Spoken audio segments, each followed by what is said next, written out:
Olá, bem-vindos ao Cefap. Bem, eu sou Geraldo da Almeida Alves, bacharel e licenciado em Filosofia pela UFPE e especialista em Turismo e Patrimônio pela FAFIRI. Então, estamos propondo um calendário de palestras de dezembro de 2018. A palestra número 1 é justamente essa que vamos proferir agora. Trata-se de uma introdução à filosofia. A palestra número 2 será o exemplo de Sócrates. A número 3 será Nietzsche, o Sócrates de nossos tempos. A número 4 será desafios éticos da cidadania atual. E a quinta e última será filosofia da cultura popular brasileira. O Cefap, pessoal, é o Centro de Filosofia Águas Perenes, que foi fundado em 28 de fevereiro de 2003, com palestra do filósofo Marcos Pedrosa.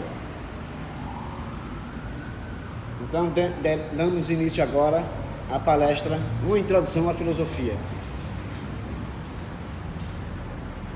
A Grécia foi privilegiada geograficamente por fazer contatos com muitas civilizações antigas. E desses contatos, não só de mercadorias e de ideias, mas também de valores. E a partir daí, ela teve facilidade para desenvolver toda a civilização que há de vir. As cidades da Grécia Antiga chamavam cidade-estados. Cada uma tinha suas próprias leis e costumes próprios. O que acontece de ruptura no mundo antigo grego é que os mitos deixam de atuar mais fortemente, dando margem e caminho para a chegada da filosofia e daí diante a ciência. Os grandes nomes que se destacam na mitologia antiga grega é Homero e Hesíodo. Uma coisa também interessante frisar na Grécia, a ausência de livro sagrado.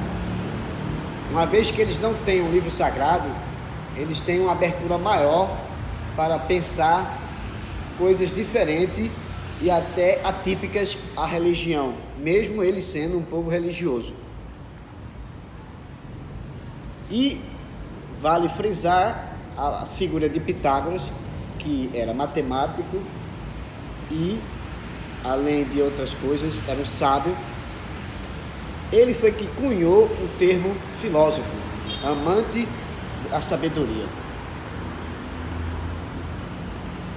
Na história da filosofia, nós vemos várias etapas.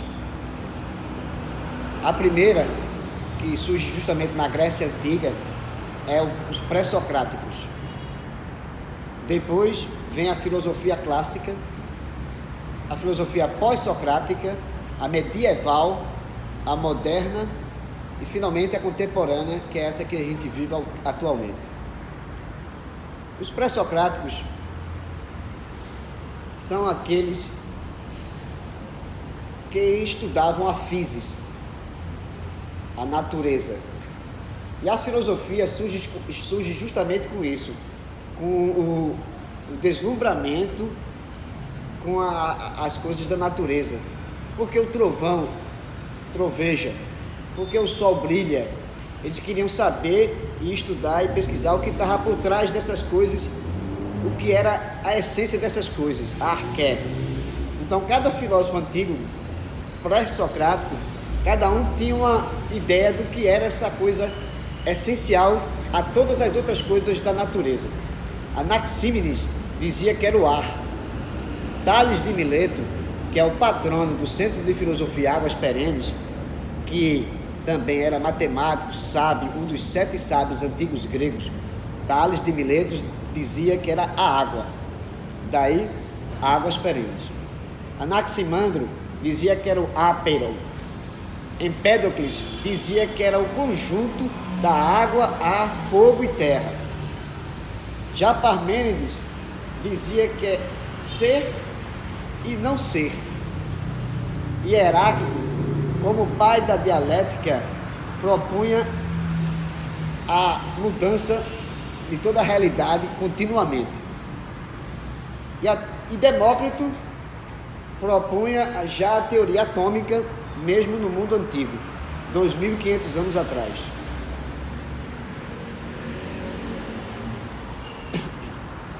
Vamos resumir ao embate inicial na filosofia na Grécia a duas figuras essenciais, Parmênides e Heráclito. Mas é bom saber também que a filosofia não é só esse debate intelectual e de estudar a essência da coisa, ou o sentido da vida, porque a filosofia também é a filosofia da vida, filosofia de vida. Todas as pessoas do planeta Terra têm uma filosofia de vida. Pode perguntar a qualquer um: não, minha filosofia de vida é essa, ou a minha filosofia de vida é aquela. A minha filosofia de vida nunca seria aquela. Então, todo mundo tem uma filosofia de vida. Então, continuemos. Parmênides dizia e propunha que nada, absolutamente nada pode mudar. E as impressões dos nossos sentidos, ver, ouvir, sentir, tocar, são indignas, não merecem confiança.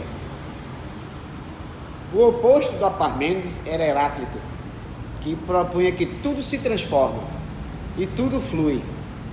E as impressões de nossos sentidos são confiáveis, sim, porque é através delas que nós temos acesso a todas as informações que estão aí na natureza.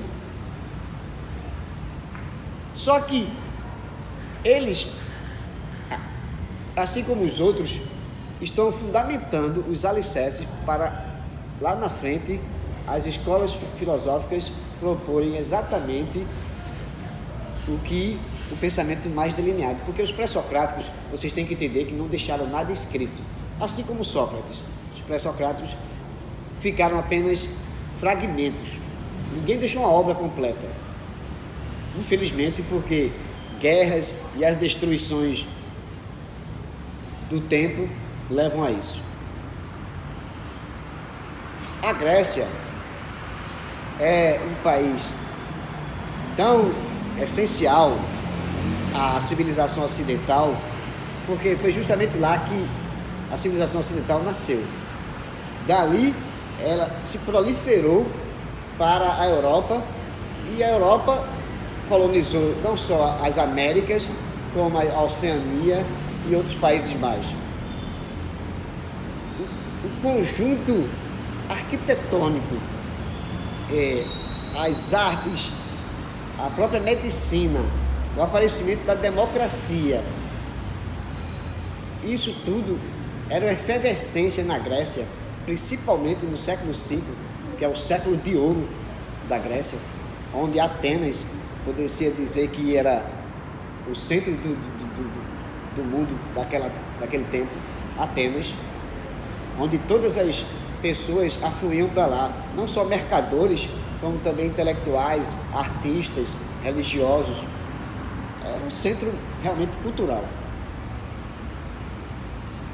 Já na filosofia clássica, que é a filosofia mais emblemática e a que realmente dá início ao pensamento filosófico, existem três figuras sumamente importantes: Sócrates, Platão e Aristóteles.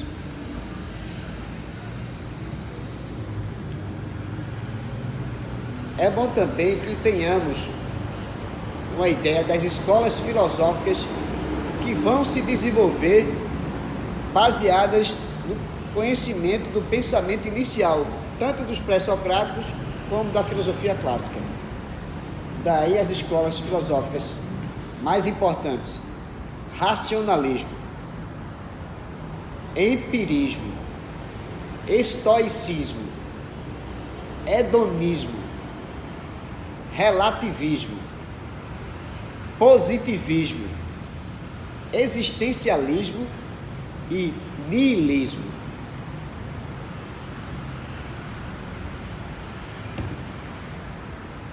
Outra questão para se saber, por exemplo, em cursos de filosofia, quais disciplinas são oferecidas, para se ter uma ideia, alguns exemplos.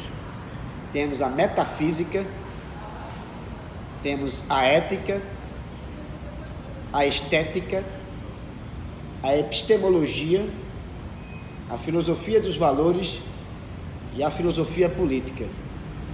Sendo a metafísica o suprassumo da filosofia, uma das questões mais sutis são refletidas. A ética se refere justamente a questões de comportamento interpessoal entre as pessoas e grupos humanos. A estética trata do belo, porque o belo é visto como tal. A epistemologia trata do próprio conhecimento em si mesmo, porque em grego, episteme é conhecimento e doxa é opinião.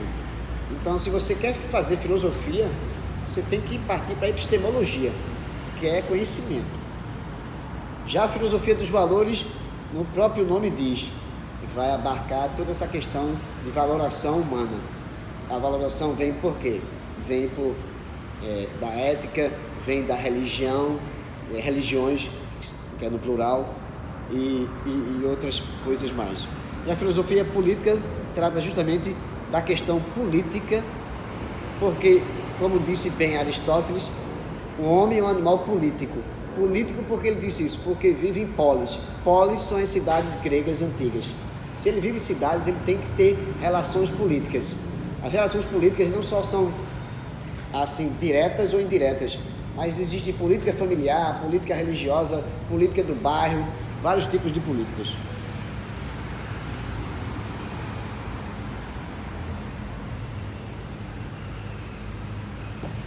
Voltando para a filosofia clássica, como eu disse que era a mais emblemática, temos a figura de Sócrates, que com seu método da maêutica, ele procurava buscar a verdade nas pessoas. A maêutica baseada na profissão da mãe, que era parteira, e extrair dentro da pessoa a verdade. A verdade mora em cada um de vocês, em todos. Seu método partia de dizer que só sei que nada sei. Essa frase se atribui a ele. Porque se você, a partir do momento que você diz que não sabe nada, você está aberto a saber qualquer coisa. E se você diz que já sabe tudo de alguma coisa, é sinal de que você está doente, precisa de ajuda. Porque é verdade, o ser humano tem que estar aberto a aprender. Até na hora da morte ele ainda está aprendendo, nem que seja a morrer. E Sócrates é um exemplo disso, brilhante, porque ele defende a sua filosofia e a sua vida, que é uma coisa só, são coisas imbricadas, tanto a filosofia dele quanto a vida dele, não há muitas diferenças.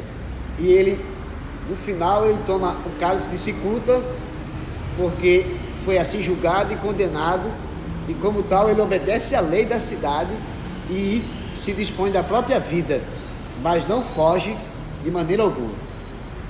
Ele estabelece também que a razão é o princípio de partida da filosofia. Esquece o mundo dionisíaco, né?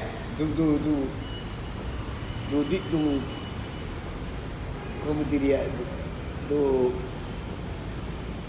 teatro grego, que era completamente dionisíaco, onde os personagens viviam e o próprio público participava do teatro de uma forma bem diferente do que a gente imagina hoje no teatro, se bem que o nosso teatro herdou quase tudo do teatro grego. Mas ele propõe a racionalidade para explicação até da virtude humana. A virtude humana é essencial. É o princípio da areté, é o princípio da excelência. Sócrates propõe isso. E a ética como o pêndulo de tudo. Se o ser humano é o objeto principal do estudo de Sócrates, não mais a physis, a natureza dos pré-socráticos, então a ética é sumamente importante, porque ele dá o passo inicial para o entendimento desse conhecimento humano. Já nós contrapomos ao Sócrates da filosofia clássica o filósofo, poeta, músico, um pensador alemão, Friedrich Nietzsche.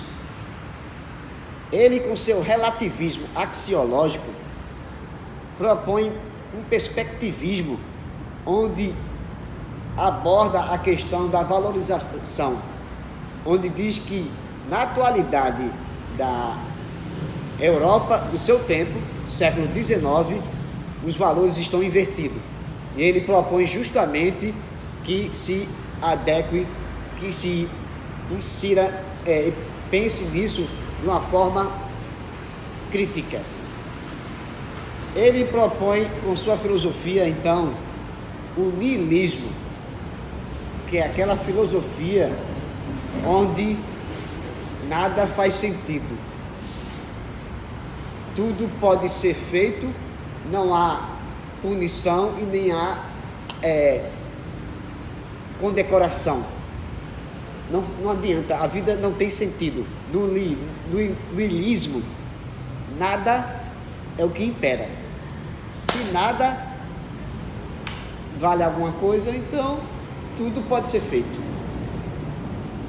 E ele dizia, de uma forma bem poética, porque ele era de um estilismo brilhante, a arte existe para que a verdade não nos destrua.